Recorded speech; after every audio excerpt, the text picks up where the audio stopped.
Hello everyone, I hope all of you are doing well. So NMR spectroscopy हम लोग study कर रहे हैं.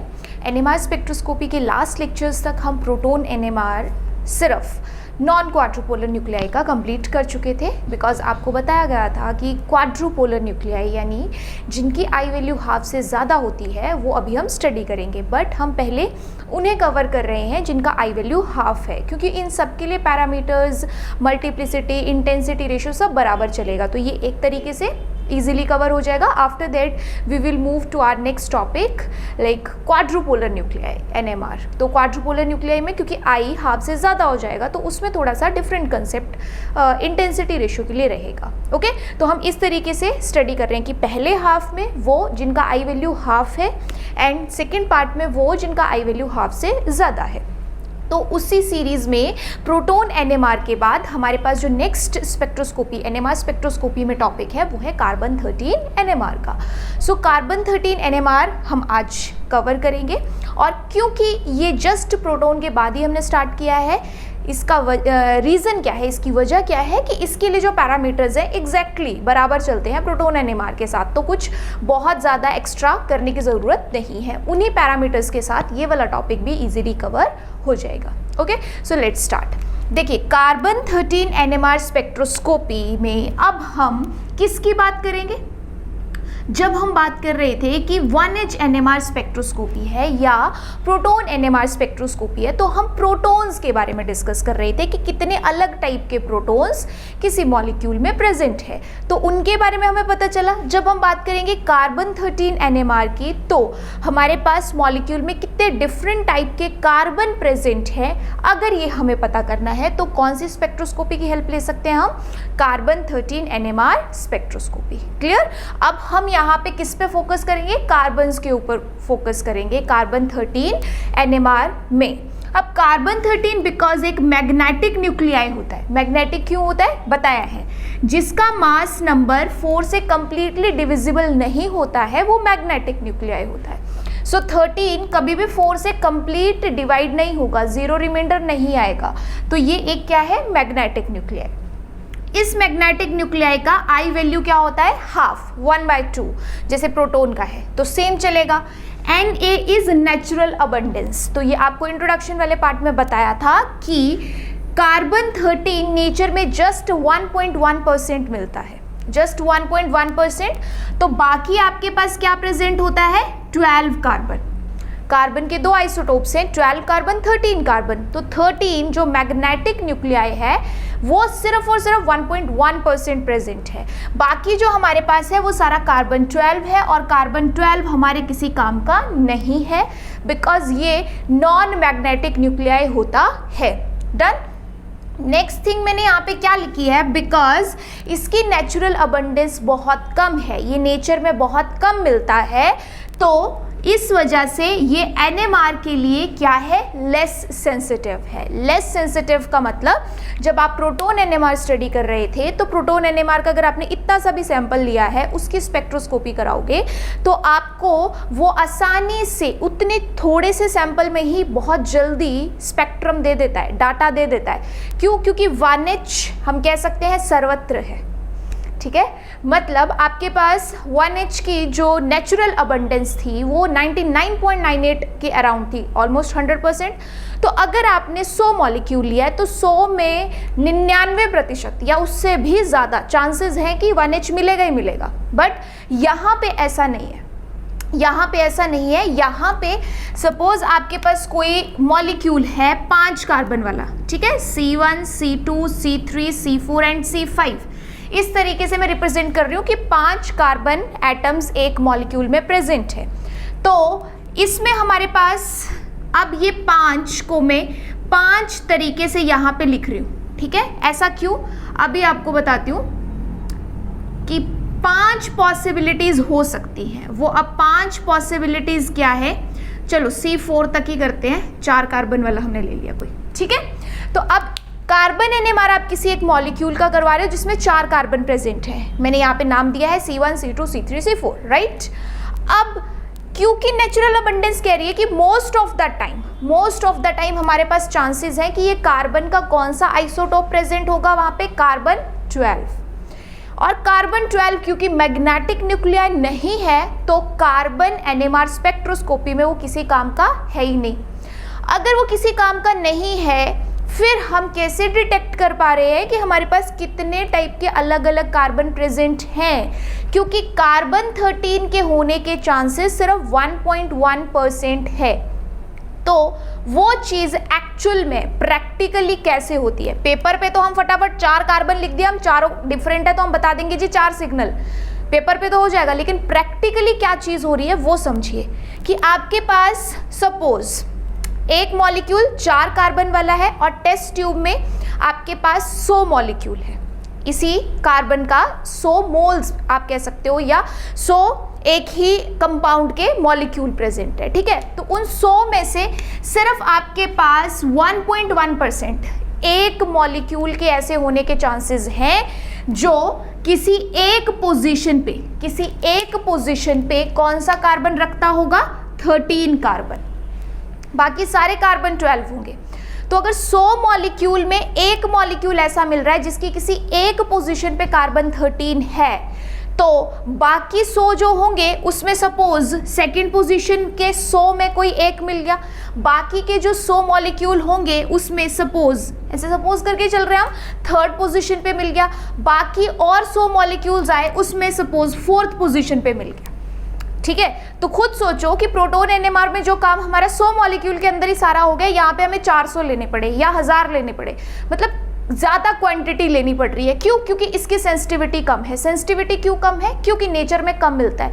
नेचर में कम मिलेगा तो हमारे पास ज़्यादातर चांसेस ये होंगे कि जो मॉलिक्यूल हमें यहाँ पे मिल रहा है उसमें सबसे ज़्यादा पोजीशन पे कौन प्रेजेंट होगा, सब मैक्सिमम टाइम कार्बन 12, और कार्बन 12 को तो इंस्ट्रूमेंट डिटेक्ट नहीं कर पाएगा, ठीक है।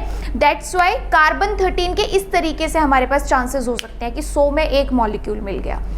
अब जो आपको डाटा मिलेगा इस मॉलिक्यूल का वो मिलेगा एज 4 सिग्नल्स। जब आप कार्बन एनएमआर स्टडी करोगे इसका, या आपको मिलेगा डाटा इस मॉलिक्यूल का जिसमें 4 डिफरेंट कार्बन्स हैं, तो 4 सिग्नल मिलेंगे। तो वो कलेक्टिव डाटा होता है, कलेक्टिव डाटा कि इंस्ट्रूमेंट को जब फर्स्ट पोजीशन पे कार्बन 13 मिला उसकी पीक दे दी, जब किसी मॉलिक्यूल में सेकंड पोजीशन पे कार्बन 13 मिला होगा उसकी पीक दे दी, जब किसी मॉलिक्यूल में 13 कार्बन थर्ड पोजीशन पे मिला होगा और डिफरेंट था तो उसकी पीक दे दी, वैसे ही फोर्थ पोजीशन पे मिला होगा तो उसकी भी peak they the. It means इतने सारे मॉलिक्यूल्स में जो हमारे पास प्रोबेबिलिटी बन रही है कि चारों में से किसी एक पोजीशन पे 100 मॉलिक्यूल में कोई एक ऐसा हो सकता है जो कार्बन 13 वाला मिलेगा, इंस्ट्रूमेंट उसी को डिटेक्ट करता है और उसी की पीक देता है। तो इस तरीके से जितने सारे कंपाउंड्स हैं उन सारे कंपाउंड्स के कलेक्टिव डाटा से आपको इसके सिग्नल्स मिलते हैं, ठीक है। 1H में ऐसा कुछ नहीं होता। 1H में आपको एक मॉलिक्यूल भी दिया तो उसमें चांसेस है कि सारे 1H वाले होंगे, उसमें कोई और हमारे पास प्रेजेंट नहीं होगा और सारे 1H ही प्रेजेंट होंगे, तो इंस्ट्रूमेंट पहचानेगा, सबके सिग्नल देगा। बट यहाँ पे सबका कलेक्टिव लेना पड़ता है, दैट्स वाई सैंपल बहुत सारा चाहिए। 100 में से एक मिल रहा है, 100 में से एक मिल रहा है, 1000 में से 11 मिल रहे हैं, इसलिए हमें सैंपल बहुत सारा चाहिए, सैंपल रिक्वायरमेंट ज़्यादा होती है एज वेल। अब इतने सारे मॉलिक्यूल्स में से वो इंस्ट्रूमेंट छांट रहा है ना कि फर्स्ट पोजीशन पे है या नहीं 13, सेकंड पे है या नहीं, थर्ड पे है या नहीं, फोर्थ पे है या नहीं, तो रिकॉर्डिंग टाइम भी ज़्यादा लगेगा, ठीक है। दैट्स वाई यहाँ पे ये जो लेस सेंसिटिविटी है ये 2 चीज़ों को फर्दर लिंक करती है कि सैंपल रिक्वायरमेंट भी ज़्यादा और रिकॉर्डिंग टाइम भी ज़्यादा। सो अब आपको इसकी सिमिलैरिटी प्रोटोन एनएमआर के साथ और डिफरेंस समझ आ रहा होगा कि कार्बन 13 एनएमआर के बिकॉज पैरामीटर्स सेम है। क्यों? क्योंकि आई वैल्यू हाफ है, बट नेचुरल अबंडेंस बहुत कम है क्योंकि डाइल्यूट न्यूक्लियाई की कैटेगरी में आता है, तो उस वजह से इसका सैंपल रिक्वायरमेंट भी हमें काफ़ी चाहिए होता है और रिकॉर्ड करने के लिए टाइम भी ज़्यादा लगता है। इसीलिए हम कहते हैं कि कार्बन 13 न्यूक्लियाई जो है that is less sensitive for NMR, right. So ये तो हमारे पास था इंट्रोडक्शन पार्ट की होता कैसे है कार्बन एनएमआर, वो चीज़ आपको समझ होनी चाहिए कि कार्बन 12 डिटेक्ट नहीं होता कभी भी, उसी के चांसेस होते हैं कि मोस्टली वो मिलेगा, लेकिन डिटेक्ट कौन होता है, कार्बन 13। 100 में से किसी एक मॉलिक्यूल में एक पोजीशन पे कार्बन 13 मिलेगा, उसकी पीक मिल जाती है। वैसे ही अगले 100 में दूसरे पे मिलेगा तो उसकी पीक। तो ऐसे कलेक्टिव सारे डाटा से अगर 4 पीक्स मिली है, फिर हम बताते हैं कि 4 डिफरेंट कार्बन प्रेजेंट हैं। ओके, सो अब नेक्स्ट जो हमारे पास यहाँ पे टॉपिक है या कह सकते हो नेक्स्ट फैक्टर है, बिकॉज 1H NMR में भी हमने ऐसे ही देखा था कि पहले इंट्रोडक्शन था, आफ्टर दैट पैरामीटर, वैसे ही यहाँ पे कार्बन 13 का इंट्रोडक्शन कि कैसे ये कंडक्ट करेगा, ठीक है, स्पेक्ट्रम तक पहुँचने के लिए। और अब पैरामीटर्स की बात है। पैरामीटर्स बिकॉज इसकी आई वैल्यू हाफ है तो बिल्कुल सेम रहेंगे, बिल्कुल सेम रहेंगे, कोई भी डिफरेंस नहीं है। तो अब यहाँ पे अगर डिफरेंस नहीं है तो फोकस किन किन चीज़ों पे हमें करना है, उस बात का थोड़ा सा ध्यान रखेंगे, ठीक है। चलिए देखो, जो आपके पास फर्स्ट है यहाँ पे parameter, that is number of signals. Similar वहां पे आप क्या करते थे कि नंबर ऑफ सिग्नल्स के लिए यहां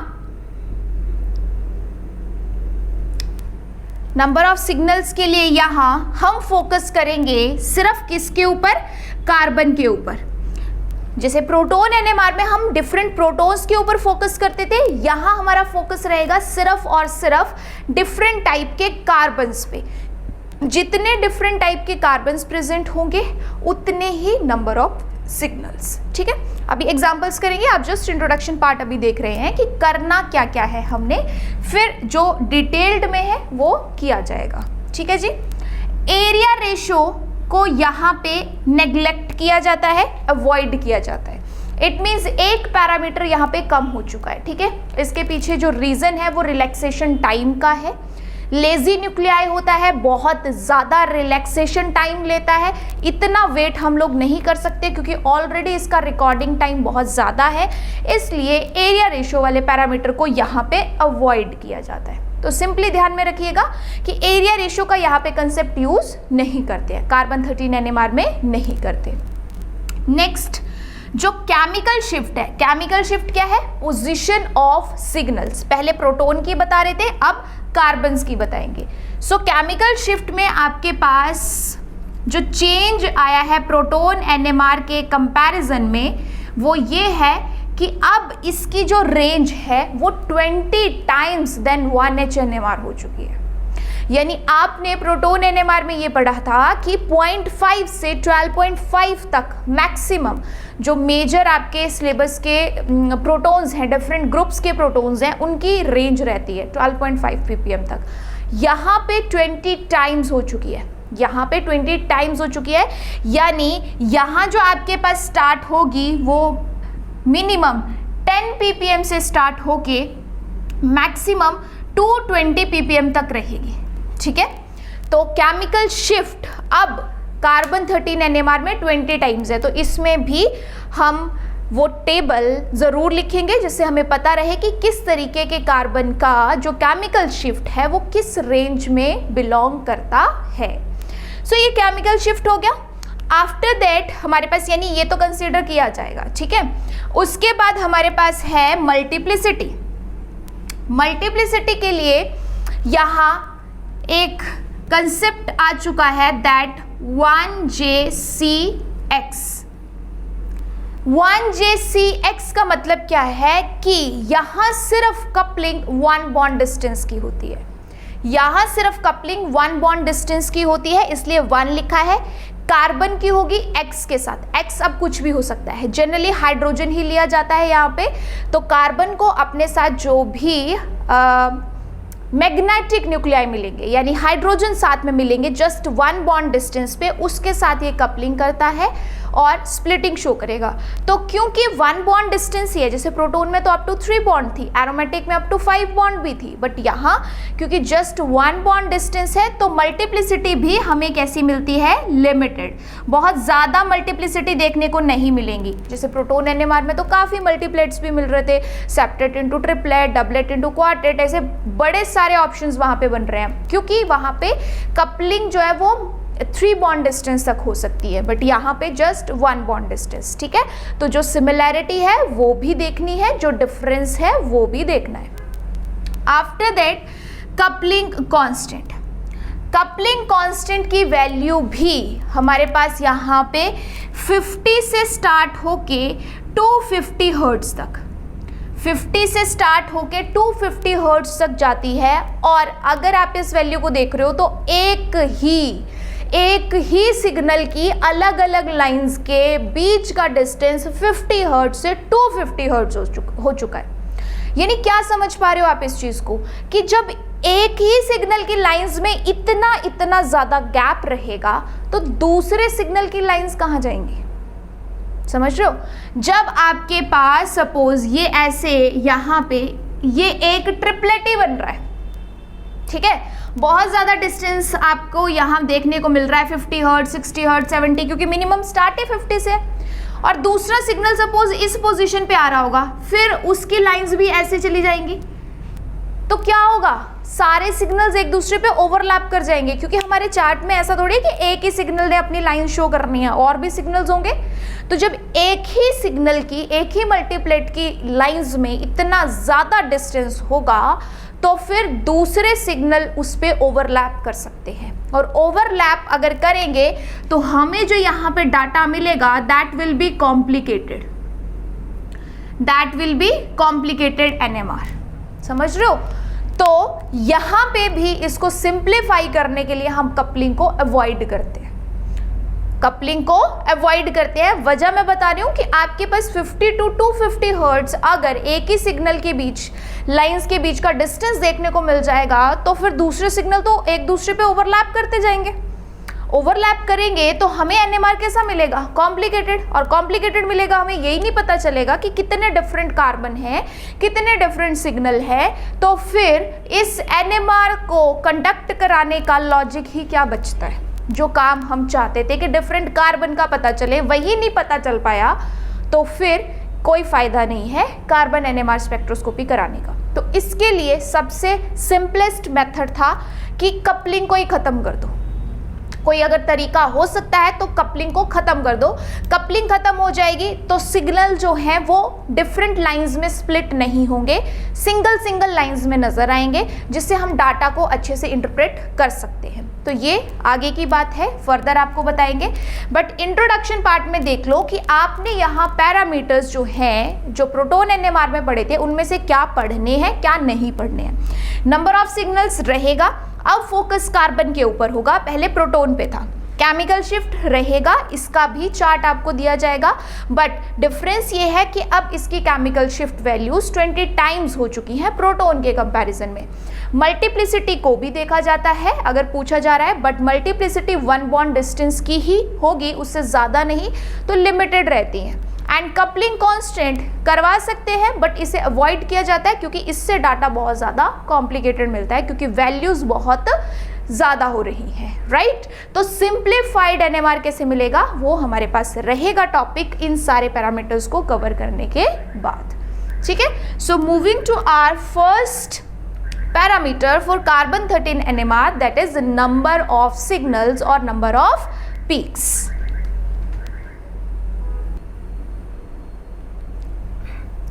alright, so number of signals हमारा फर्स्ट पैरामीटर है। तो कार्बन 13 NMR के लिए कुछ एग्जाम्पल्स यहाँ पे रखे गए हैं, इन एग्जाम्पल्स को हम अभी सॉल्व करेंगे, राइट। तो साथ साथ में आप भी करते जाइए। देखो फर्स्ट जो एग्जाम्पल है इसमें कितने डिफरेंट कार्बन नजर आ रहे हैं, 1 2 3 एंड 4। देखो कार्बोनिल वाला भी कार्बन है ना, डिफरेंट है। सो यहाँ पे सारे आपके पास कार्बन डिफरेंट हैं, इसलिए सब अपना अलग अलग सिग्नल देंगे। तो इस कंपाउंड में कितने सिग्नल्स, 4 सिग्नल्स। सेकेंड में ये जो CH3 वाला कार्बन है ये फर्स्ट, देन ये जो कार्बन जहाँ पे CH3 अटैच्ड है ये सेकेंड, देन ऑर्थो पोजिशन दोनों सेम है इसलिए थर्ड, देन ये फोर्थ पोजीशन भी आपस में सेम है इसलिए एक सिग्नल, और फिर ये कार्बन जिसके साथ क्लोरीन अटैच्ड है। सो टोटल कितने सिग्नल्स बने इस मॉलिक्यूल में, 5 सिग्नल्स, ठीक है। तो जितने भी डिफरेंट कार्बन आपके पास प्रेजेंट हैं वो यहाँ पे डिफरेंट सिग्नल देंगे। थर्ड क्वेश्चन पे मूव करते हैं। थर्ड क्वेश्चन में हमारे पास देखिए, जो ये मिथाइल है, ये मिथाइल है, ये मिथाइल है और ये मिथाइल है, चारों मिथाइल का एनवायरनमेंट बिल्कुल सेम है, बिल्कुल बॉन्डिंग सेम है। तो अगर चारों की बॉन्डिंग सेम है तो चारों का एक सिग्नल, ठीक है जी। और ये जो CH है ये दोनों आपस में सेम है, इसलिए इन दोनों का आपस में सेम सिग्नल। सो टोटल इस मॉलिक्यूल में कितने सिग्नल्स हैं? 2 सिग्नल्स, सारे CH3 का एक और CH वालों का एक, सो टोटल 2 सिग्नल्स, राइट। बहुत सिंपल है। नैप्थलीन दिया है फोर्थ मॉलिक्यूल, इसमें देख लेते हैं। जो आपके पास ये फ्यूज्ड पोजीशंस है, फ्यूज्ड पोजीशंस क्योंकि बिल्कुल इक्वलेंट है एक दूसरे के, बॉन्डिंग सेम है, तो इनका फर्स्ट सिग्नल। उसके बाद ये जो 4 पोजीशन है जिसपे मैंने सेकंड लिखा हुआ है, ये चारों का केमिकल एनवायरनमेंट आपस में सेम, तो इन सब का एक signal. Then third and third, जिसपे मैंने 3 नंबर लिखा है, वो सारे एक जैसे हैं। कैसे? देखो इस कार्बन को देखोगे तो आगे इसे CH मिलेगा, ठीक है।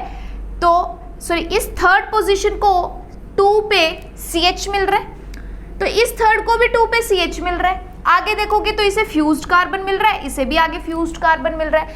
मतलब ये दोनों पोजीशंस ऐसी हैं जो आगे एक एक स्टेप जैसे मूव करती जा रही है, बिल्कुल इक्वल एनवायरनमेंट मिल रहा है। तो अगर इक्वल एनवायरनमेंट मिल रहा है इट मीन सेम है ना, तो सेम सिग्नल। सो इस फोर्थ मॉलिक्यूल में नैप्थलीन में कार्बन 13 NMR में कितने सिग्नल?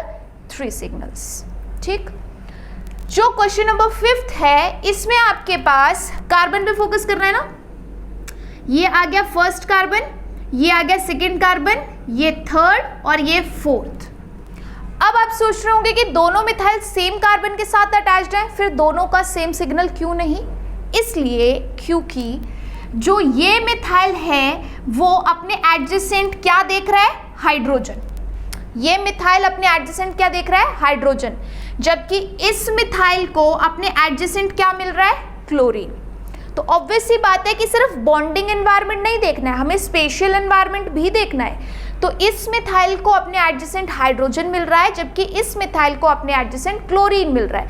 दैट्स वाई दोनों मिथाइल का एनवायरनमेंट डिफरेंट है, और जब एनवायरनमेंट डिफरेंट होगा तो दोनों आपको अलग सिग्नल देंगे। सो इस मॉलिक्यूल में जो डिफरेंट टाइप के कार्बन है वो कितने प्रेजेंट है? 4। इसलिए आपके पास कितने signals? 4 signals. Okay, question number 6 पे मूव करते हैं। जो क्वेश्चन नंबर 6 है, इसमें सेंटर से एंथ्रासीन दिया है, ठीक है, 3 बेंजीन रिंग्स है। तो जो सेंटर वाले कार्बन है, क्योंकि उनका एनवायरनमेंट आपस में सेम है, तो वहां से स्टार्ट करते हैं। जहां पे आपको सिमेट्री मिल रही है ना, लग रहा है कि लेफ्ट से राइट चलते हुए या टॉप बॉटम चलते हुए बिल्कुल बराबर है, वहीं से स्टार्ट कर दिया करो नंबरिंग। ये हो गई फर्स्ट पोजीशन। फिर देखो ये फ्यूज्ड, ये फ्यूज्ड, ये फ्यूज्ड और ये फ्यूज्ड। ये फ्यूज्ड कार्बन जो है ये बिल्कुल इक्वलेंट है आपस में, दैट्स वाई इन सब का एक सिग्नल। 2 हो गए। उसके बाद ये थर्ड पोजीशन, ये थर्ड पोजीशन, ये थर्ड पोजीशन और ये थर्ड पोजीशन, इन सब का एक सिग्नल। और ये फोर्थ, ये फोर्थ, ये फोर्थ और ये फोर्थ। चेक कर सकते हो आप एक एक बॉन्ड डिस्टेंस पे मूव करते हुए कि जिनका एनवायरनमेंट हमें सेम मिल रहा है उनका सेम सिग्नल। तो ये जो 6th मॉलिक्यूल है, इसमें कार्बन NMR में टोटल कितने सिग्नल्स? 4 सिग्नल्स। क्योंकि यहाँ से मूव करते हुए आपको या यहाँ से मूव करते हुए बिल्कुल इक्वल एनवायरनमेंट मिलेगा। तो जहाँ इक्वल एनवायरनमेंट मिलता है वहाँ पे सिग्नल्स सेम आते हैं, ठीक है जी। 7th क्वेश्चन कर लेते हैं, ये प्रीवियस ईयर का क्वेश्चन है। इस मॉलिक्यूल में हमारे पास टोटल कार्बन NMR में कितने सिग्नल्स आ रहे हैं, ये आपसे पूछा गया था। तो सिर्फ कार्बन पे फोकस कर लो, सिंपल है। CH3 वाला first, second, then third, this fourth, 5th, 6th, 7th, 8th, this methyl 9 and this methyl 10। So total इस मॉलिक्यूल में, इस मॉलिक्यूल में टोटल कितने सिग्नल्स? कार्बन 13 NMR में 10 सिग्नल्स। अब इसके लिए भी मैं क्लैरिफाई कर देती हूँ कि बाकी सब कार्बन्स का समझ आ रहा है कि क्यों डिफरेंट है, बट ये जो दो मिथाइल है 9 और 10 पोजीशन पे, ये दोनों मिथाइल क्यों डिफरेंट है जबकि सेम कार्बन के साथ अटैच्ड है। तो इसके पीछे जो आपके पास यहाँ पे रीज़न है, वो रीज़न चाहे तो आप इस चीज़ का भी ले सकते हो कि अगर एडजेसेंट में पहले से कायरल सेंटर प्रेजेंट हो तो उसके साइड वाले दो ग्रुप्स डाइस्टीरियोटॉपिक होते हैं, डिफरेंट सिग्नल देते हैं, उस तरीके से भी देख सकते हो। या फिर जो आपको बताया है मैंने ऑलरेडी शॉर्ट ट्रिक, ठीक है, या फिर ये जो आपके पास मॉलिक्यूल आएगा इसमें दो मिथाइल ऐसे रहेंगे, ठीक है। अब ये जो दो मिथाइल प्रेजेंट है इसमें एक मिथाइल की तरफ डबल बॉन्ड जैसा कुछ भी नहीं है, दूसरे मिथाइल की तरफ डबल बॉन्ड है, इस मिथाइल की तरफ नीचे यहाँ पे डबल बॉन्ड है। और लास्ट लेक्चर में आपको बताया था कि डबल बॉन्ड या ओलेफिन सिस्टम भी एनाइसोट्रॉपिक इफेक्ट शो करते हैं। एनाइसोट्रॉपिक इफेक्ट की वजह से आपके पास जो सेंटर वाला रीजन है, जो सेंटर वाला रीजन है वो कौन सा रीजन होता है, शील्डिंग, ठीक है, और पेरिफ्री वाला आपके पास कौन सा होता है, डी शील्डिंग, ठीक है, शील्डिंग सेंटर वाला और पेरिफ्री वाला डी शील्डिंग। तो इसकी वजह से क्योंकि इस वाले मिथाइल को इस ओलेफिन का एनाइसोट्रॉपिक इफेक्ट फील होगा, उसका एक रीजन होता है ना, तो इस वाले मिथाइल को यहाँ डबल बॉन्ड रहेगा तो डबल बॉन्ड का एक अलग एनवायरनमेंट फील हो रहा है, जबकि इस वाले मिथाइल को ऐसा कोई डबल बॉन्ड नहीं मिल रहा। दैट्स वाई इन दोनों का जो स्पेशियल एनवायरनमेंट है या केमिकल एनवायरनमेंट है दैट इज डिफरेंट, और अगर वो डिफरेंट रहेगा तो दोनों डिफरेंट सिग्नल ही देंगे, ठीक है जी। सो ये जो आपके पास यहाँ पे नंबर ऑफ सिग्नल्स हमारा फर्स्ट पैरामीटर था, जिससे डायरेक्ट क्वेश्चन आपके पास कार्बन 13 NMR से पूछा जाता है कि बताओ इस मॉलिक्यूल में कितने सिग्नल्स, उनकी मल्टीप्लिसिटी भी पूछ सकता है, नहीं भी पूछ सकता है, बट स्टार्ट यहीं से होगा, ठीक है। तो बिल्कुल वही कंसेप्ट है, वही सारा आपने यहाँ पे नॉलेज इंफॉर्मेशन अप्लाई करनी है जो आपने प्रोटोन NMR में सीखा था। बस डिफरेंस क्या है, वहाँ प्रोटोन पे फोकस कर रहे थे, यहाँ किस पे फोकस करना है, यहाँ कार्बन के ऊपर फोकस करना है। जितने अलग कार्बन उतने अलग सिग्नल्स। ऑलराइट, नेक्स्ट पैरामीटर है अब हमारे पास केमिकल शिफ्ट। तो केमिकल शिफ्ट के लिए जैसे आपको बताया गया था कि position of signals, chemical shift का मतलब होता है पोजीशन ऑफ सिग्नल्स। और अभी अभी आपको इंट्रोडक्शन पार्ट में बताया गया था कि यहाँ पे जो केमिकल शिफ्ट है उसकी रेंज काफ़ी ज़्यादा बढ़ चुकी है, चाहे 0 से भी कह सकते हो या 10 से भी कह सकते हो। तो मिनिमम 10 से देखने को मिलता है, आप 0 से भी स्केल स्टार्ट कर सकते हो, और मैक्सिमम 220 ppm तक जाता है, यानी 20 times more, 20 times more than 1H NMR। Proton NMR से कितना ज़्यादा, 20 टाइम्स ज़्यादा है। तो अब आपको वही चार्ट में यहाँ पे बताने वाली हूँ कि डिफरेंट टाइप के जो कार्बन्स होते हैं वो किस रेंज में केमिकल शिफ्ट देते हैं, ताकि आपके पास अगर कोई NMR डाटा कार्बन 13 का पकड़ाता है, आपके पास हैंड ओवर करता है, तो आप उसमें से उनकी पोजीशंस को देखते हुए बता पाओ कि ये हमारे पास कार्बोनिल कार्बन है, ये sp3 वाला कार्बन है, ये sp2 वाला कार्बन है, या किस तरीके का कार्बन हो सकता है, ठीक है जी। So note down important chemical shift values, important chemical shift values. First लिखिएगा इसमें 10 to 50 ppm। फर्स्ट आपके पास रेंज है यहाँ पे 10 to 50 ppm।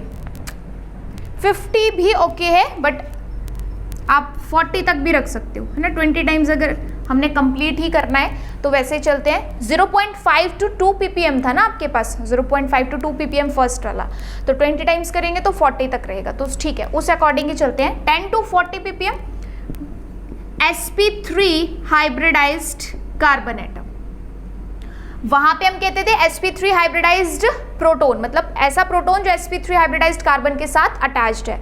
या तो डायरेक्ट कार्बन की बात हो रही है कि कार्बन की कैसी हाइब्रिडाइजेशन है, sp3 without electronegative atom, without electronegative atom, कोई भी इलेक्ट्रोनेगेटिव एटम अटैच्ड नहीं होगा। देन सेकेंड 40 to 100 ppm, इसमें भी sp3 हाइब्रिडाइज्ड कार्बन एटम है, but with electronegative atom, same वैसे चल रहे हैं, ठीक है, पहले विदाउट देन विद। जितने इलेक्ट्रोनेगेटिव एटम ज्यादा उतनी वैल्यू भी ज्यादा।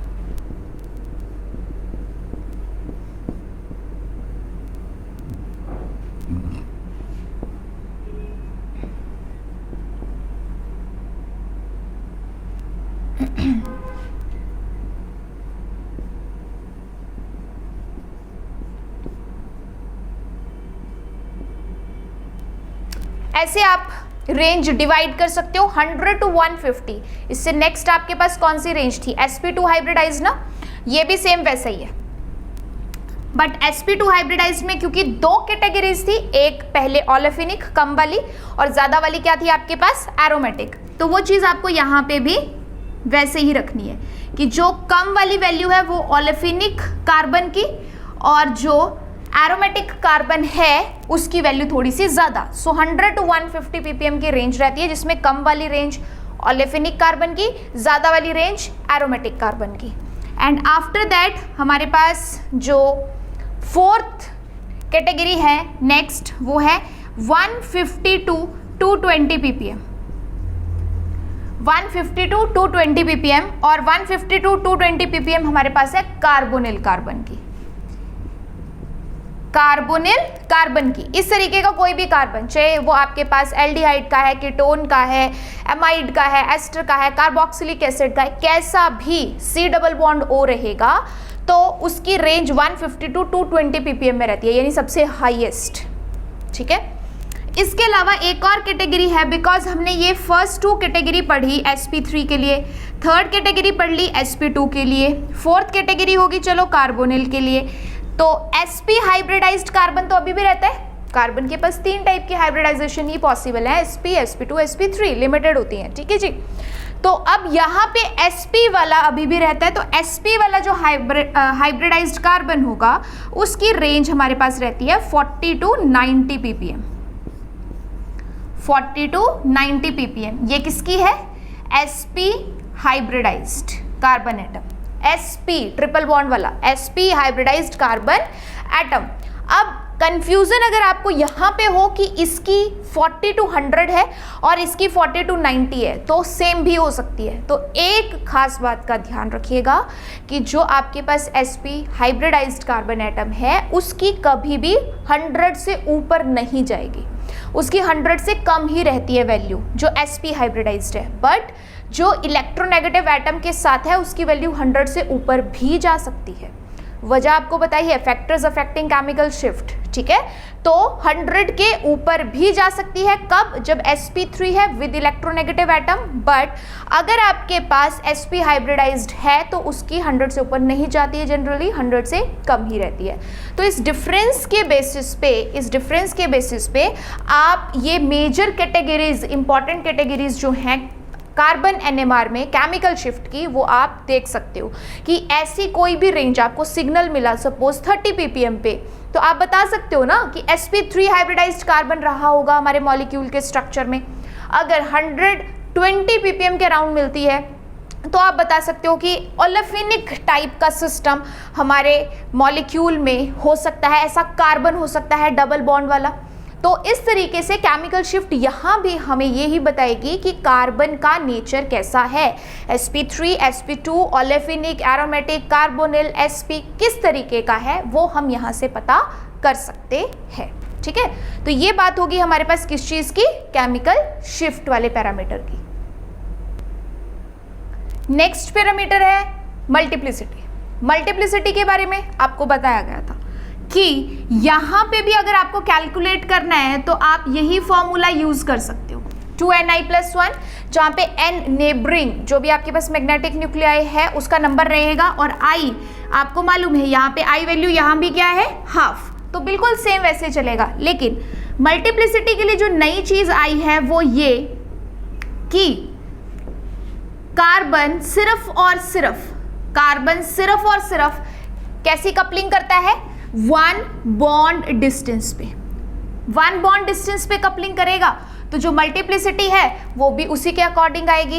It means 1 bond distance coupling में कहने का मतलब क्या है कि या तो आपको ऐसा कार्बन मिल सकता है जिसे हम कहते हैं क्वाटर्नरी कार्बन, मतलब इसके पास कोई हाइड्रोजन नहीं है, सब तरफ कार्बन ही प्रेजेंट है, या फिर आपके पास ऐसा हो सकता है कि एक हाइड्रोजन प्रेजेंट हो, या फिर ऐसा हो सकता है कि दो हाइड्रोजन उसके साथ डायरेक्ट अटैच्ड हो, या ऐसा हो सकता है कि 3 हाइड्रोजन उसके साथ डायरेक्ट अटैच्ड हो।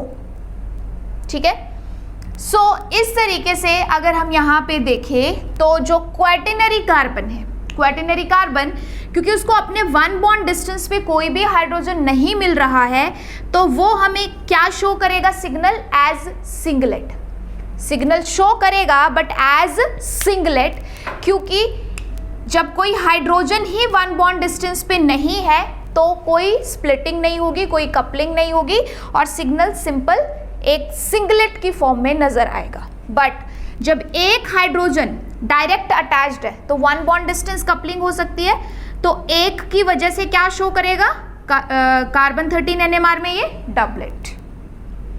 जब 2 हाइड्रोजन डायरेक्ट अटैच्ड है तब ट्रिपलेट, जब 3 कार्बन डायरेक्ट अटैच्ड है तब हमारे पास क्वार्टेट। ठीक है, तो जनरली हमें यही मल्टीप्लिसिटी देखने को मिलती है, इसके अलावा कोई बहुत ज़्यादा मल्टीप्लिसिटी यहाँ पे एक्सपेक्टेड नहीं होती है। वजह ये 1 बॉन्ड डिस्टेंस कपलिंग, जब 1 बॉन्ड डिस्टेंस कपलिंग करनी है उसे, तो अब उसके नेबर में और कितने ज़्यादा मैग्नेटिक न्यूक्लियाई या प्रोटॉन प्रेजेंट है फर्क नहीं पड़ता, हमें सिर्फ फर्क पड़ता है कि डायरेक्टली कितने प्रोटॉन अटैच्ड हैं, 0 देन सिंगलेट, 1 डबलेट, 2 है तो ट्रिपलेट, 3 है तो क्वार्टेट। इस तरीके से हमें देखने को मिल सकती है क्या, मल्टीप्लिसिटी। ठीक है जी।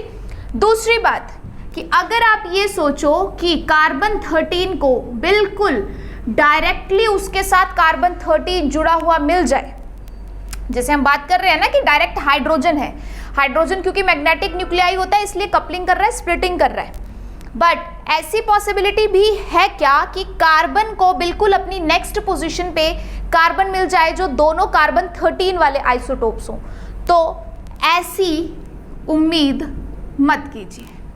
क्यों? क्योंकि कार्बन 13 की जो नेचुरल अबंडेंस है वो है 1.1%। मालूम 1.1% मतलब बहुत रेयर कंडीशन। अब वो भी रेयर कंडीशन हमें, अगर कोई 5 कार्बन है जैसे अभी बताया था आपको, तो 100 मॉलिक्यूल में आपके पास एक मॉलिक्यूल ऐसा होगा जहां कार्बन 13 एक जगह पे मिल सकता है, तो वो 2 कार्बन 13 बिल्कुल एडजेसेंट पोजीशन पे सेम मॉलिक्यूल में आपको मिल जाएंगे। It is rarest of the rare example, तो ऐसा पॉसिबल नहीं है। इसलिए कार्बन 13 की कपलिंग तो यहाँ पे हमें कहीं भी चेक करने की जरूरत है ही नहीं, पॉसिबल ही नहीं है। हमें सिर्फ यहाँ पे किसकी चेक करनी है, कार्बन और हाइड्रोजन की। ऑलराइट, सो ये है यहाँ पे मल्टीप्लिसिटी वाला concept. And the last parameter is coupling constant. तो कपलिंग कांस्टेंट हम यहाँ पे 1JCH लेके चलते हैं। ठीक है, इसकी रिप्रेजेंटेशन अगर मैं बताऊं, कार्बन हाइड्रोजन के साथ ही यहाँ पे कपलिंग कर रहा है तो 1 बॉन्ड डिस्टेंस पे कर रहा है। अब इसकी जो रेंज है इट रेंजेस फ्रॉम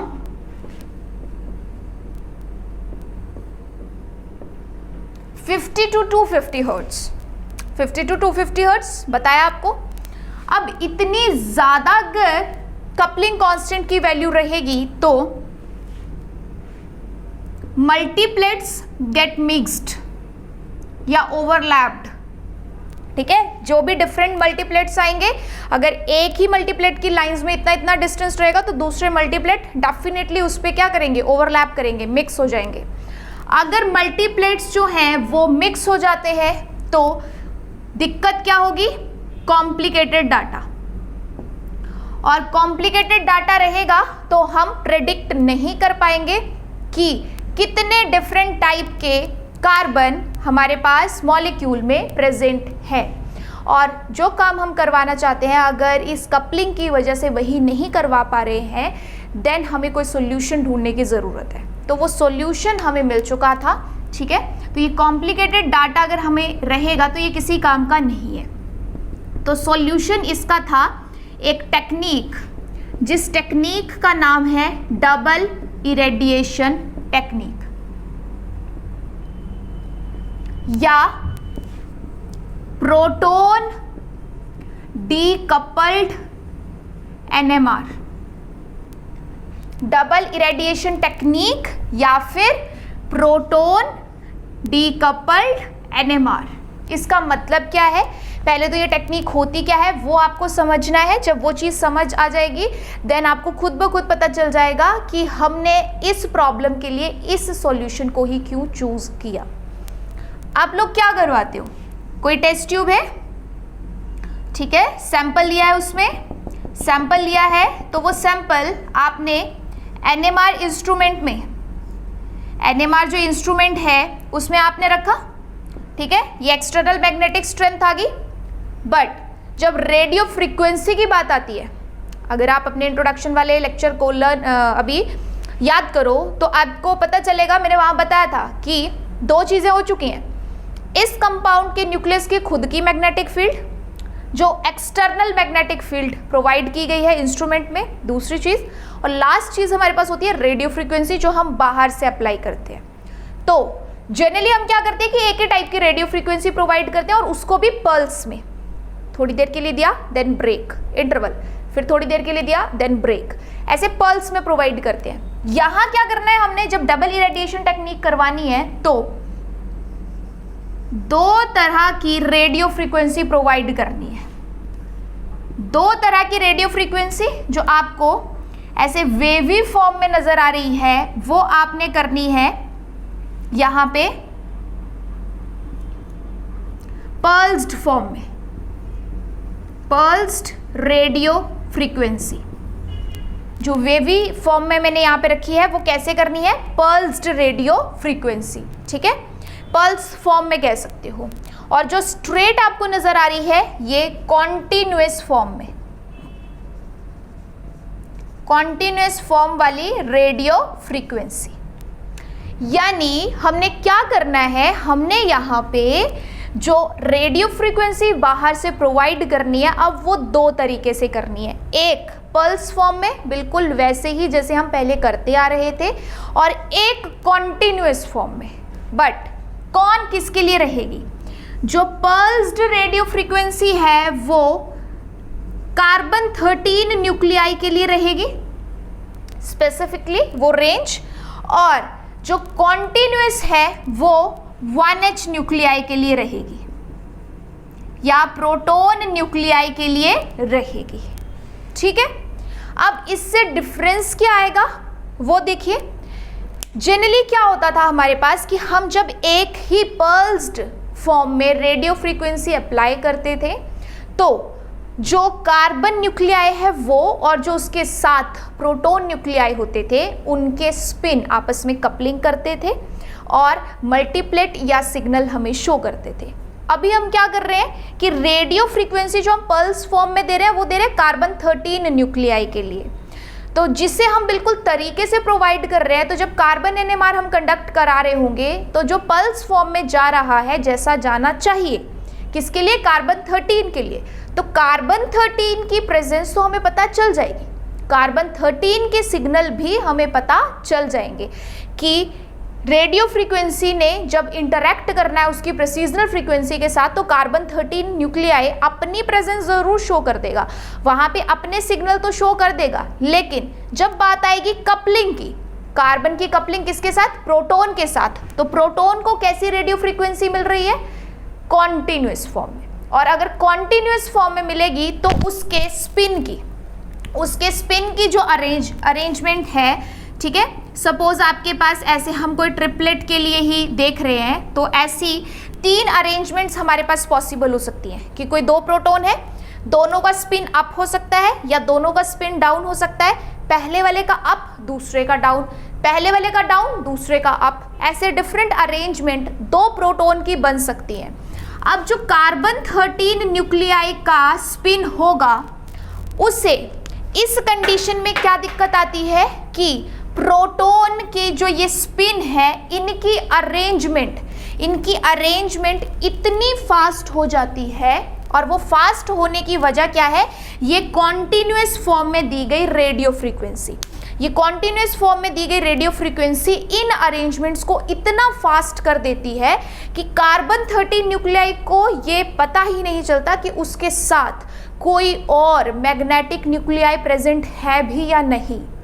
और जब कार्बन 13 न्यूक्लियाई यही डिटेक्ट नहीं कर पाएगा कि उसके एडजेसेंट कोई मैग्नेटिक न्यूक्लियाई प्रेजेंट है या नहीं, तो वो फिर उसके साथ कपलिंग कैसे करेगा?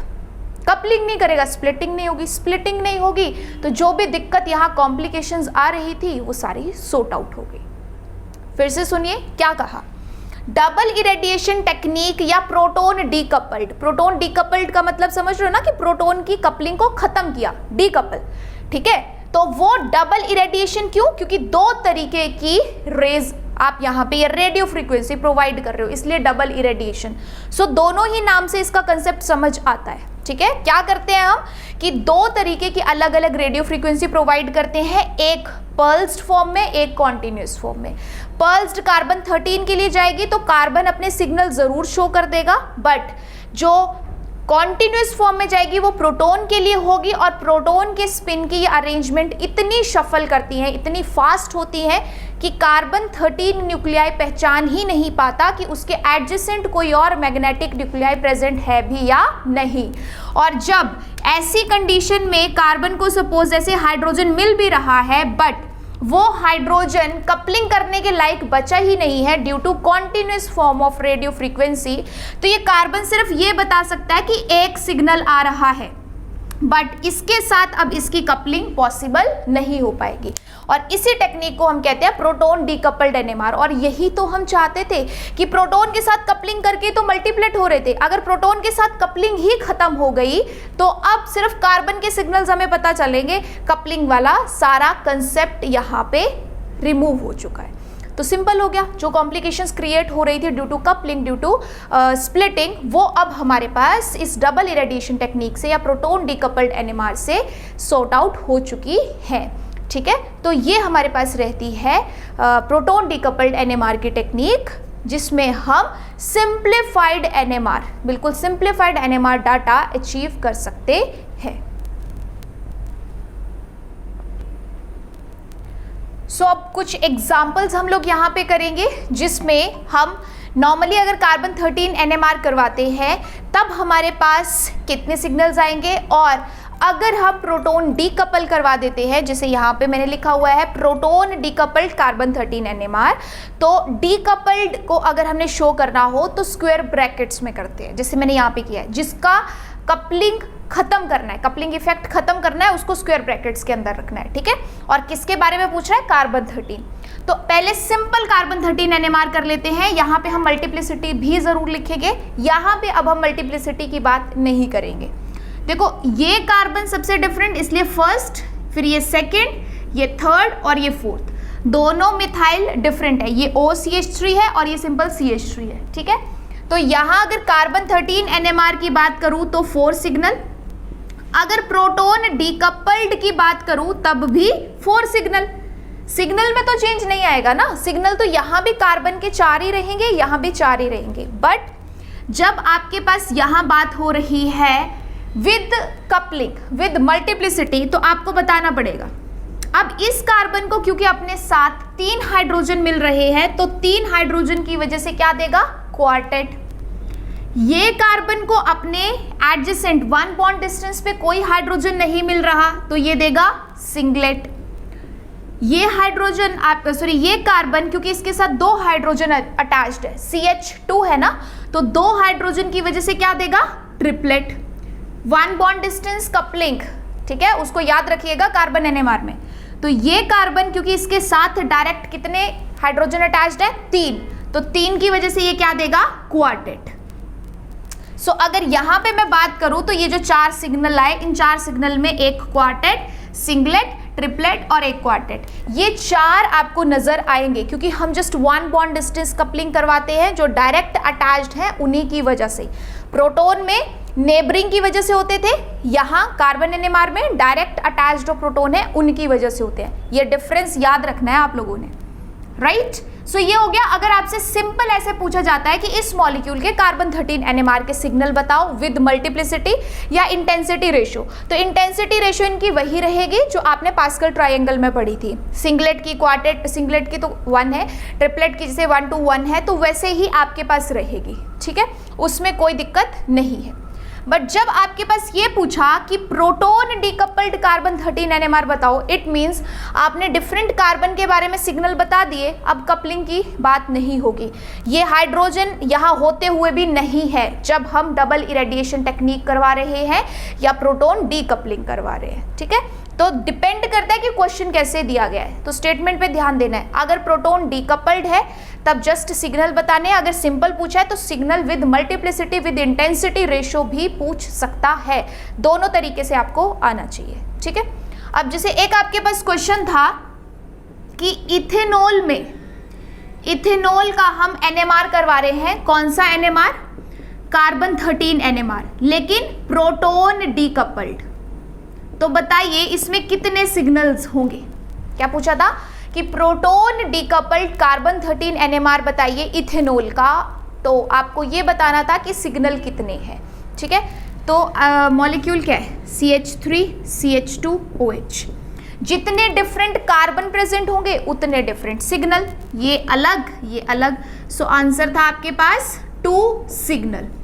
और बाकी रही बात मल्टीप्लेट्स की, तो क्योंकि प्रोटोन डीकपल्ड कहा है तो कहीं पे भी कपलिंग नहीं होगी, कहीं भी आपके पास फर्दर स्प्लिटिंग नहीं होगी। इट मीन्स ये दोनों के दोनों सिग्नल आपको कैसे नजर आएंगे? As singlet. तो अगर कंफ्यूज करने की कोशिश भी करता है, पेपर में लिख देता है कि 2 signal with doublet with triplet या कुछ भी, तो ध्यान देना कि अगर प्रोटोन डीकपल्ड कहा है तो कपलिंग नहीं होगी, स्प्लिटिंग नहीं होगी। सिर्फ इतना बताओ कितने अलग कार्बन प्रेजेंट है, जितने अलग कार्बन उतने सिग्नल, दैट्स इट, ठीक है।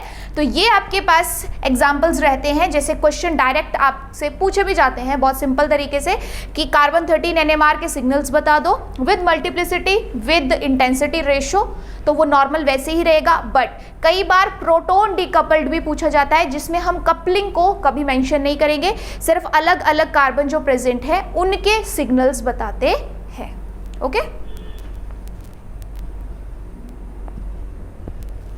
All right, so that's all about carbon 13 NMR। Carbon 13 NMR आपके सिलेबस में यही है, और इससे जो डायरेक्ट क्वेश्चंस बनते हैं वो इसी तरीके के बनते हैं जो हमने यहाँ पे सारे डिटेल में डिस्कस कर लिए हैं, ओके।